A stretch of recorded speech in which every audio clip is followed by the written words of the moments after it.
Vamos lá?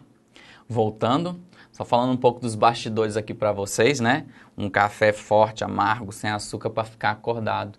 Vocês pensam que tá tudo muito bem aí quando vocês assistem em casa, vê o teacher super animado dando aula, mas a gente acorda tipo 6 da manhã, pega um trânsito lascado para vir pro estúdio, né? Chega depois do horário que estava armado, e aí a gente chega aqui pé da vida. Mas quando eu encontro com essa câmera, que eu sei que eu estou me dirigindo a vocês, a motivação vem. Eu quero dar o meu melhor. E o café ajuda.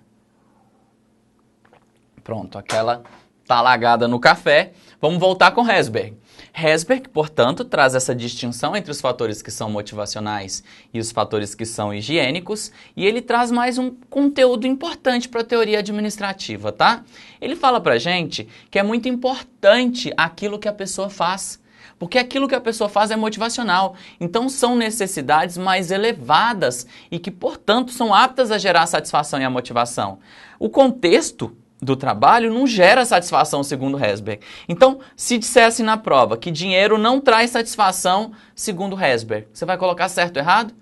Certo, porque dinheiro é higiênico, dinheiro é insatisfaciente, dinheiro é extrínseco, ou seja, do contexto da empresa. Então não gera satisfação. O que gera satisfação é aquilo que você faz, é o conteúdo do trabalho, tá? É isso que é motivacional. E aí eu vou completar. Teórico Renato Lacerda. Dinheiro não traz satisfação e não motiva, mas permite, né? Te permite sofrer em Paris, em Miami, né?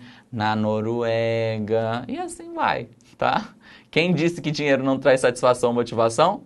Herzberg. Você tem que concordar com ele? Não, mas você tem que marcar isso na prova se a referência for Herzberg, por favor, tá? É isso que você tem que fazer. Como eu disse, em administração, gestão de pessoas, nas várias teorias que se sucedem, deveremos dar nomes aos bois. Quem foi o autor que falou isso? Fulano de tal. No caso, quem foi que disse que dinheiro não traz satisfação? Herzberg, ok? Vamos lá? Avançando.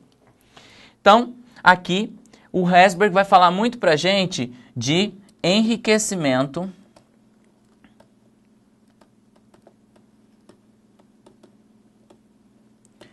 de cargos, tá? Enriquecimento de cargos, que é uma prática que pode motivar as pessoas, tá? Esse enriquecimento de cargos pode ser tanto vertical quanto lateral. Você pode encontrar termos na sua prova, como, por exemplo, job enlargement,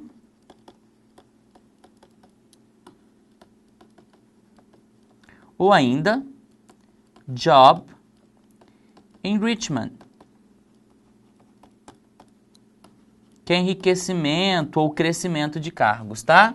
O job enlargement é tanto vertical quanto horizontal, tá? O job enrichment também. Então, assim, você pode encontrar essas duas nomenclaturas para a mesma coisa. E o termo em português vai ser enriquecimento de cargos.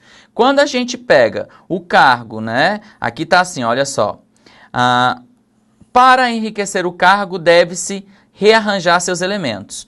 Quando a gente coloca aqui uma carga horizontal, a gente tem maior amplitude, incluindo, por exemplo, o pré-trabalho e incluir também o trabalho posterior. Então, são tarefas diferentes, só que igual grau de complexidade. Isso no horizontal, tá, gente?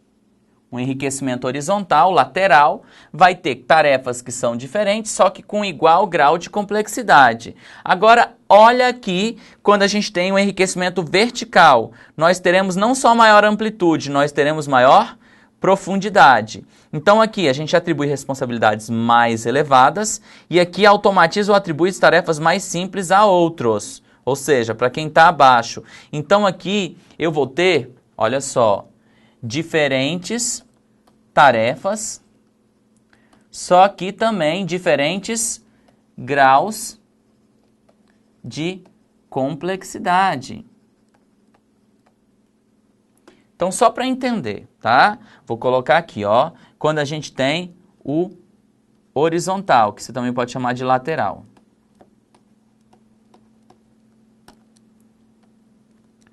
Tarefas diferentes, mesmo grau de complexidade. Ok. Agora vamos para o... Aliás, além disso, é bom entender que vai ter maior amplitude. Isso é motivacional, segundo Herzberg, tá? Por isso que a gente está tratando aqui. Vertical. De modo vertical, nós também teremos tarefas diferentes. Porém, aqui, a gente vai ter também diferentes graus de complexidade. E aí a gente não vai ter só maior amplitude, a gente vai ter maior profundidade.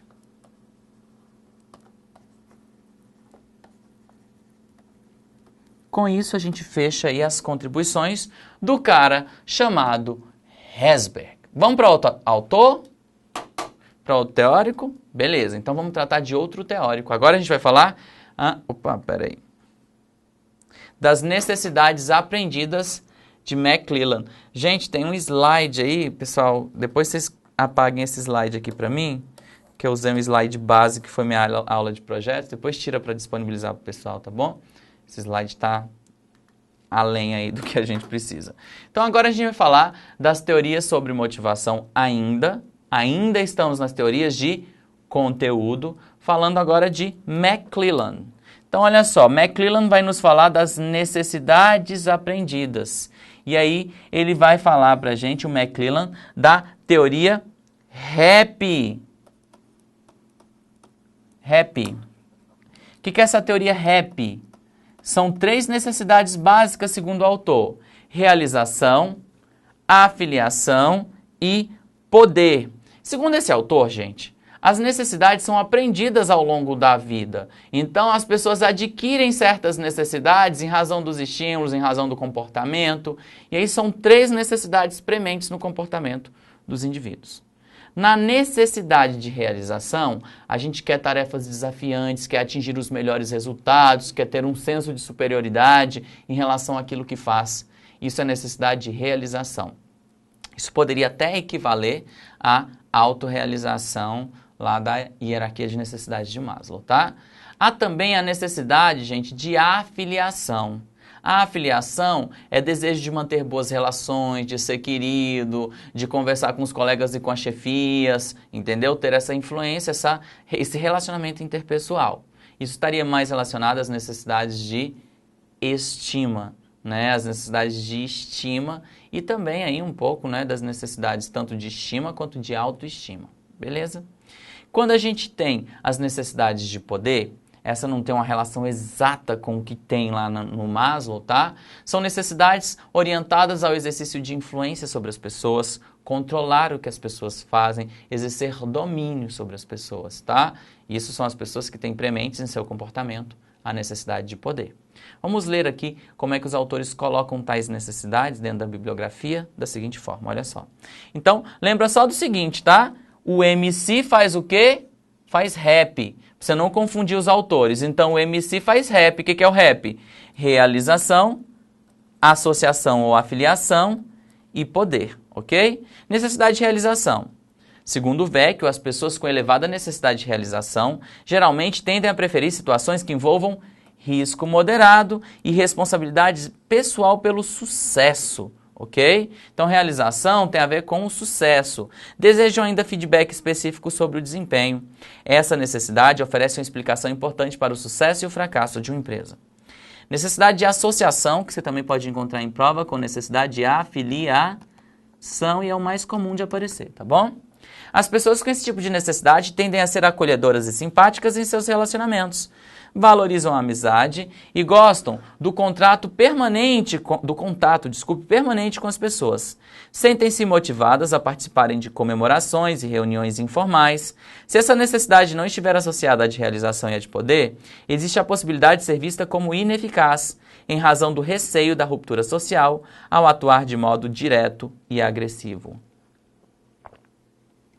Então percebam, isso aqui é um grifo retirado da bibliografia de Robbins, ok? Então é importante dizer que se essa necessidade não estiver associada à de realização de poder, existe a possibilidade de ser vista como ineficaz, tá bom? Ela sozinha não gera nada para a organização. Que a pessoa que vai para a organização para ser amiguinho de todo mundo, ser coleguinha, ter bons relacionamentos? Não, né? Então ela tem que estar associada a outras necessidades. É claro, gente, que você nunca vai ter uma só necessidade.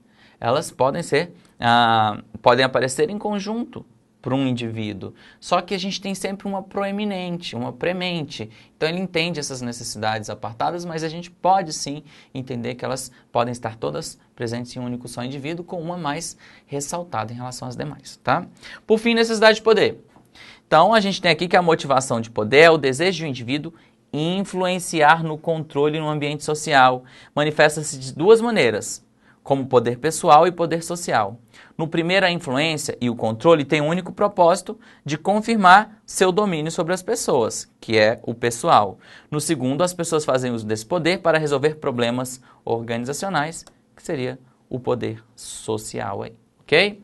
Então isso é a base da teoria do MC, McClellan. McClellan faz o quê? RAP, fala das necessidades de realização, afiliação e poder. Avançando, vamos lá? Olha só para você entender um pouquinho mais. A caracterização sumária dos motivos de sucesso, afiliação e poder. Assim, tá, gente? Eles também podem chamar de sucesso o que a gente chama aí de realização. Então é importante entender isso também. Então, poder. O indivíduo que tem poder, que busca poder, procura controlar ou influenciar as outras pessoas e dominar os meios que lhe permitem exercer essa influência, tenta assumir posições de liderança espontaneamente, necessita e gosta de provocar impacto, preocupa-se com o prestígio. Então, isso aqui são as necessidades de poder. Os indivíduos que têm necessidade de sucesso ou ainda realização, que é equivalente, tá, gente, caso caia na prova, o que eles querem? Eles assumem riscos elevados, eles procuram alcançar sucesso perante uma norma de excelência pessoal, aspiram a alcançar metas elevadas, mas realistas, responde positivamente à competição, tomam iniciativa, prefere as tarefas cujos resultados possa ser pessoalmente responsável e assume riscos moderados. Então aqui nós tivemos as necessidades de realização. Necessidade de afiliação, ou ainda que a gente chama de associação. Procura relações interpessoais fortes, prefere relaciona-se preferencialmente com peritos, faz esforços para conquistar amizades e restaurar relações, atribui mais importância às pessoas do que às tarefas, procura a aprovação dos outros para suas opiniões e atividades. Lembrando que ela vai ser ineficaz, essa necessidade para a organização, se ela for isolada. O indivíduo que só quer se relacionar, não busca aí ou realização ou poder, ele não traz benefício para a organização. Então essa necessidade sozinha ela é ineficaz, ok? Avançando para mais uma teoria. Estamos indo bem aqui nas teorias de conteúdo, tá? Teoria ERC de Alderfer. Não confundir as siglas. O RAP é do MC, que são as necessidades aprendidas. A teoria ERC é do Alderfer, ok? Então, Alderfer procura modificar e simplificar a teoria de Maslow para submetê-la à pesquisa empírica. Gente, porque assim, essa teoria de Maslow, ela é criticada, não é? Devido a seu caráter tão descritivo do que é motivação, sem questionar tais postulados ou aplicar empiricamente. Não tem comprovação empírica, científica, dos postulados de Maslow. Então, o que o Alderfer vai fazer? Ele vai tentar compreender a teoria de Maslow, realizando uma pesquisa empírica para ver a funcionalidade e a aplicação prática da teoria. E aí ele vai associar a teoria a outros elementos aqui e, mais importante de tudo, quando ele faz as associações das suas necessidades com a hierarquia de necessidades de Maslow, ele vai defender o seguinte: sabe essa história de hierarquia, que você tem que alcançar uma para depois alcançar a outra?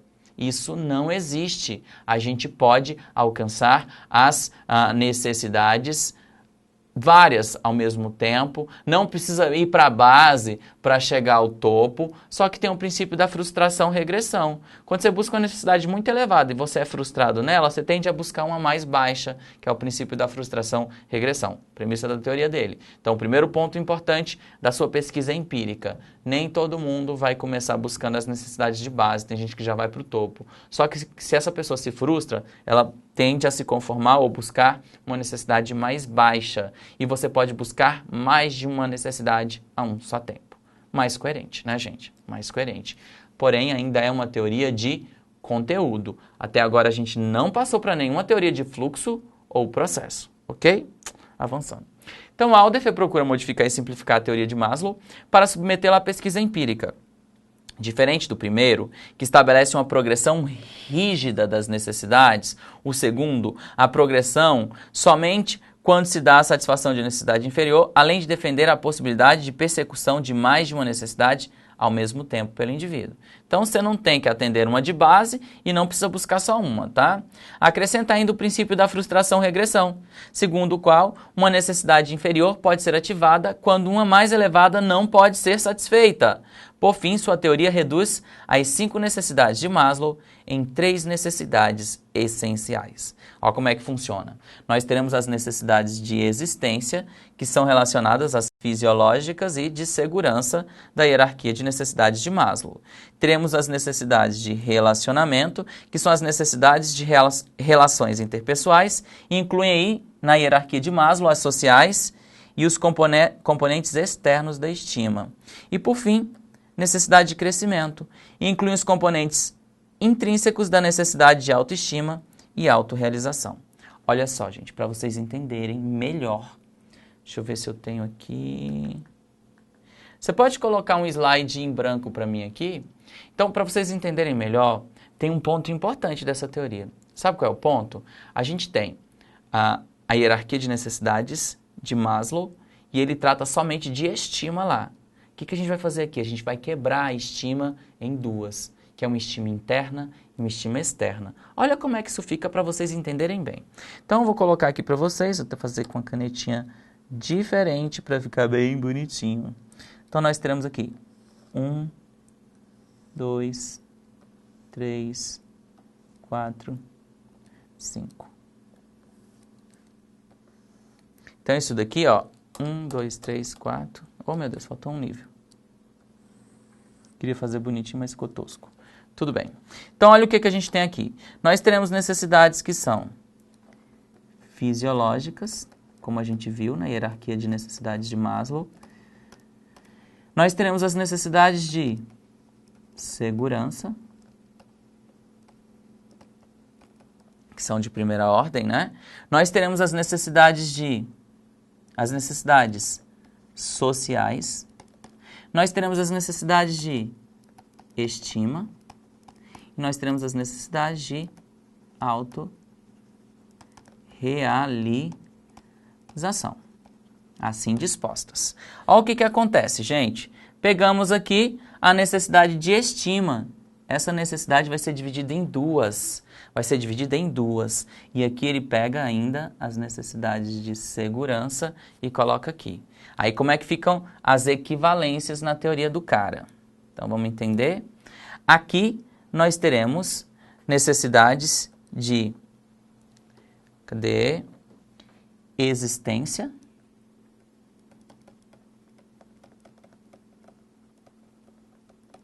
Aqui nós teremos as necessidades de relacionamento.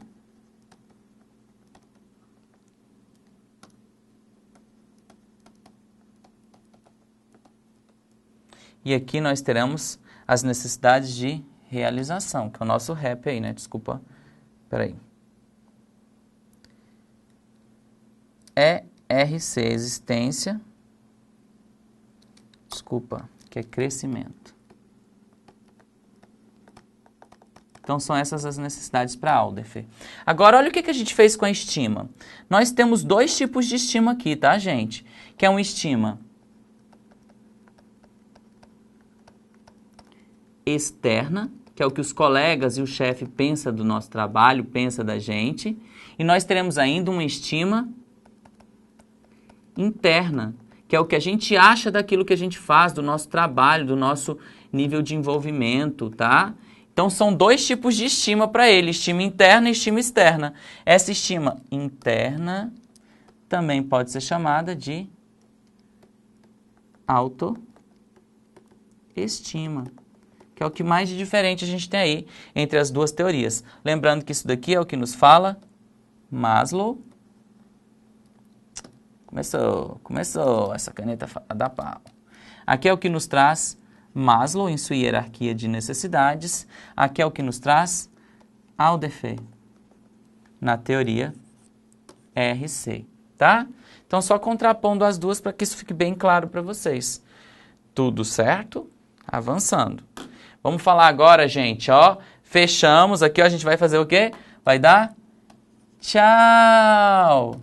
Teorias de conteúdo. E ao mesmo tempo a gente vai dizer oi! Teorias de processo. Tá? Então, isso aqui é importante. A gente fechou todo o bloco de teorias de conteúdo. Agora a gente avança para as teorias mais dinâmicas, mais legaisinhas, de fluxo ou processo. Elas não vão tentar explicar a motivação definindo o que é necessidade, não. Elas vão tentar entender o processo cognitivo que leva a gente a se motivar.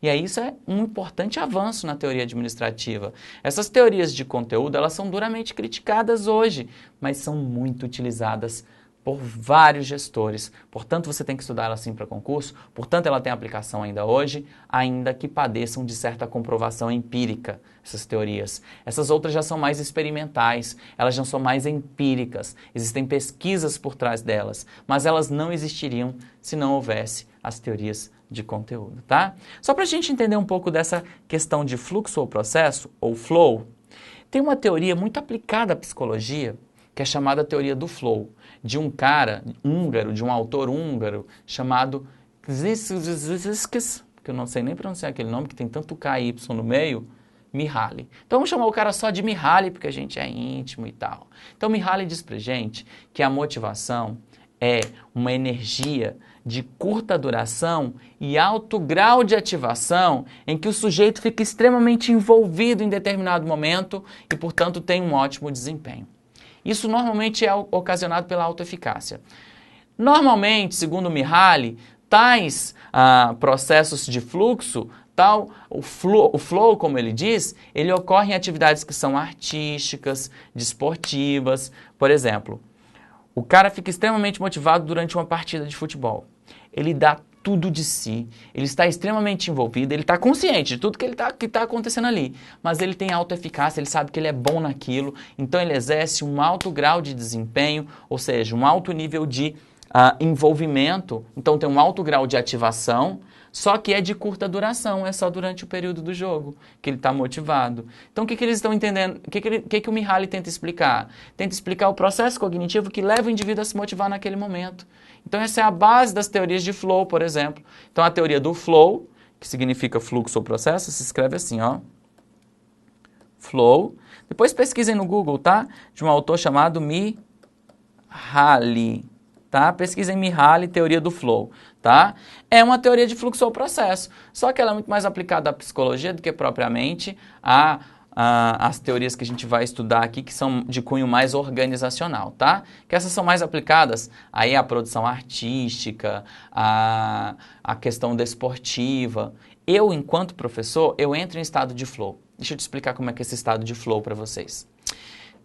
Te explicar para vocês é ótimo, né? O professor vai estudar português, caramba. Então, a teoria do flow diz o seguinte, olha só. Eu, enquanto professor, estou altamente envolvido. Gente, eu sou extremamente motivado. Eu posso até estar com baixa astral, mas eu entro para dar aula, aquele é um momento único para mim. Então, durante aquele curto espaço de tempo, eu estou extremamente motivado. Estou dando o meu melhor. Sabe por quê? Porque eu tenho autoeficácia. Eu percebo que eu sou capaz tanto de dar a aula, né, exercer o certo esforço, quanto de ter o resultado que eu quero. Eu me sinto comprometido, eu tenho um pleno conhecimento das minhas potencialidades. Eu não entro aqui inseguro, não. Não sei se vocês percebem algum grau de insegurança, porque eu estou aqui íntegro, com conhecimento todo aqui na minha cabeça. Eu boto meus esquemas aqui no slide para vocês acompanharem, mas tenho pleno domínio. Então, estou extremamente motivado e tenho um alto grau de ativação. Estou usando todas as minhas potencialidades e por mais que eu entre tipo numa catarse, porque eu estou motivado em fazer isso daqui, eu tenho plena consciência do que eu estou fazendo. Então, durante esse espaço de tempo, aqui, dos vídeos que eu estou gravando para vocês, eu tenho um alto grau de ativação, só que é curto esse espaço de tempo. Terminou aqui, acabou a motivação, vou fazer outra coisa, entendeu? Terminou aqui, vou dirigindo pro meu carro pro MPT e vou chorando. Mentira, vou sorrindo. Claro, também eu tenho um certo estado de flow, dependendo da atividade que eu vou desenvolver no dia, né? Então é isso. O que as teorias de fluxo ou processo tentam entender? Esse processo cognitivo que leva o indivíduo a se motivar. E vários teóricos vão surgir, ok? Quem quiser entender um pouquinho mais de teoria do flow, segundo o aspecto psicológico do autor húngaro Mihaly, joga lá, Mihaly, teoria do flow, e você lê um pouquinho sobre no Google, tá bom? Mas aí, daqui a pouco a gente volta para falar das várias teorias de conteúdo no contexto organizacional. Abraço, vamos tomar uma aguinha, daqui a pouco a gente volta.